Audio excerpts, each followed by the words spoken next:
Hello. പണ്ടേ കുട്ടിക്കാലത്ത് ബാലരമ കിട്ടുമ്പം ആദ്യം മായാവി വായിച്ചു കഴിഞ്ഞാൽ വായിക്കുന്നത് ചുരുളഴിയാത്ത രഹസ്യങ്ങളായിരുന്നു. കാരണം എന്താ വെച്ചിട്ടുണ്ടെങ്കിൽ മനുഷ്യൻ്റെ ബുദ്ധിക്കും ശാസ്ത്രത്തിനും മനസ്സിലാവാത്ത ഒരുപാട് കാര്യങ്ങളുണ്ടെന്ന് ചുരുളഴിയാത്ത രഹസ്യങ്ങൾ വായിച്ചപ്പോഴാണ് മനസ്സിലായിട്ടുള്ളത്. അപ്പോൾ അതിലൊരെണ്ണമായിരുന്നു ബർമുഡ ട്രയാങ്കിൾ എന്ന് പറയുന്നത്.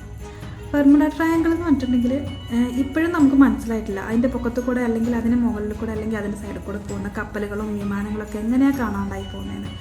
അതുകൊണ്ട് അങ്ങനെയുള്ള വാർത്തകൾ നമ്മൾ കുറേ കണ്ടിട്ടുണ്ട്. ഓക്കെ, ആ ഒരു പോയിന്റ് വെച്ച് അഖിൽ പി ധർമ്മജൻ എഴുതിയ പുസ്തകമാണ് മെർക്കുറി ഐലൻഡ് ലോകാവസാനം എന്നുള്ളത്. ഇത് റാം കെയർ ഓഫ് ആനന്ദി ആഘോഷിക്കപ്പെട്ട അത്രയും ആഘോഷിക്കപ്പെടാത്തൊരു പുസ്തകം. പക്ഷേ ഇതൊരു ഫാൻറ്റസി ത്രില്ലറാണ്, അടിപൊളിയാണ് വായിച്ചാൽ.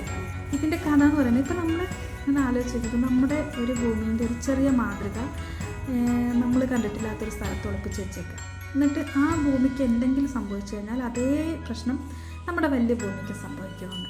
അതാണ് ഇതിൻ്റെ മെയിൻ കഥ എന്ന് പറയുന്നത്. അപ്പോൾ പണ്ട് കാലത്തുണ്ടായിരുന്നു മായൻ വംശജർ ഒരു ദ്വീപിൽ, അതായത് അതാണ് നമ്മുടെ ബർമുഡ ട്രയാങ്കിൾ. ബർമുഡ ട്രയാങ്കിളിനുള്ളിൽ ഒരു ദ്വീപിൽ മെർക്കുറി രാജാവ് പണിത ഒരു ദ്വീപ്, മെർക്കുറി ദ്വീപ്. അതിൻ്റെ അകത്ത് ഒരു മാതൃകാ ഭൂമിനെ ഉണ്ടാക്കി വെച്ചിട്ടുണ്ട്. ആ മാതൃകാ ഭൂമിക്ക് എന്ത് സംഭവിച്ചാലും അത് നമ്മുടെ ഭൂമിക്ക് സംഭവിക്കും. അപ്പോൾ അതിനെ ആയുസ് കൊടുക്കുന്നത് ഈ മായൻ വംശജരാണ്. മായൻ വംശജരിൽ ഏറ്റവും ഇളയതായിട്ടുള്ള ഒരു കുട്ടിയാണ് ഇത് ആയുസ് കൊടുക്കുന്നത്. അപ്പോൾ ഓരോ നൂറ്റാണ്ടിലും ഈ നമ്മുടെ ഭൂമിയിൽ ജീവിക്കുന്ന കുറച്ച് ആൾക്കാർ, അതായത് മായൻ വംശജരുടെ പ്രതിരൂപങ്ങളായിട്ടുള്ള കുറച്ച് ആൾക്കാർ, പുനർജനിച്ച ആൾക്കാർ ഇവിടെ ഉണ്ടാവും. ഇവർ അവിടെ പോവുകയും അവർ മരണപ്പെടുകയും ദ്വീപിൻ്റെ അകത്ത് അവരുടെ കുറച്ച് പ്രതിമകളുണ്ട്. ആ പ്രതിമകളിൽ നിന്ന് മായൻ വംശജർ പുനർജനിക്കുകയും അവർ ഭൂമിക്ക് ആയുസ് കൊടുക്കുകയും നമ്മുടെ ഭൂമിക്ക് ആയുസ് നീണ്ടു കിട്ടുകയും ചെയ്യും. അതാണ് പൊതുവെ സംഭവിച്ചുകൊണ്ടിരിക്കുന്നത്.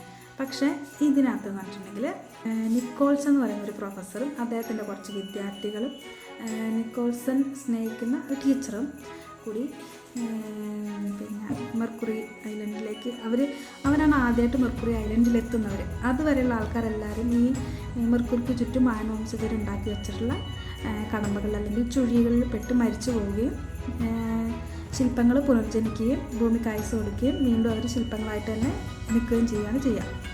അപ്പോൾ ഇവർ മാത്രമാണ് അതിൻ്റെ അകത്ത് മെർക്കുറി ദ്വീപിൻ്റെ അകത്ത് എത്തുന്നത്.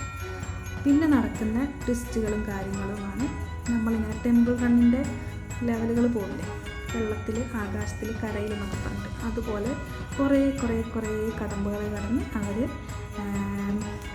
മാതൃകാഭൂമി കണ്ടുപിടിക്കുകയും അതിന് ആയുസ് കൊടുക്കുകയും മായൻ വംശജർ അവരുടെ ആയുസ് തിരിച്ചു നൽകുകയും ഇവർ തിരിച്ച് കരയിലെത്തുകയും ചെയ്യും. അതാണ് സിംപ്ലി കഥ. പക്ഷെ നല്ല ത്രില്ലറാണ്. വായിച്ചാലേ നമുക്കത് മനസ്സിലാവുള്ളൂ. പറഞ്ഞ് മനസ്സിലാക്കി തരാൻ എനിക്കറിയില്ല. നിങ്ങൾ ഇത്രയും ആലോചിച്ചാൽ മതി.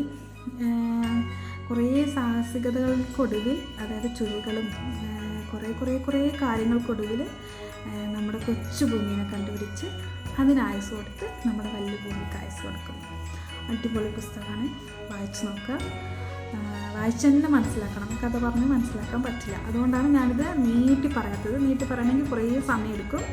ഇത്രയും വലിയ പുസ്തകമാണ്. കഥ പറയണമെങ്കിൽ കുറച്ചധികം സമയം എടുക്കും. ഓക്കെ, കഥയായിട്ട് നിങ്ങൾക്ക് അറിയണമെന്നുണ്ടെങ്കിൽ നിങ്ങൾ കമൻറ്റിൽ പറഞ്ഞിട്ടുണ്ടെങ്കിൽ ഞാൻ കഥയായിട്ട് തന്നെ പറഞ്ഞുതരാം. അപ്പോൾ അത്രയുള്ള വീഡിയോ. ബൈ.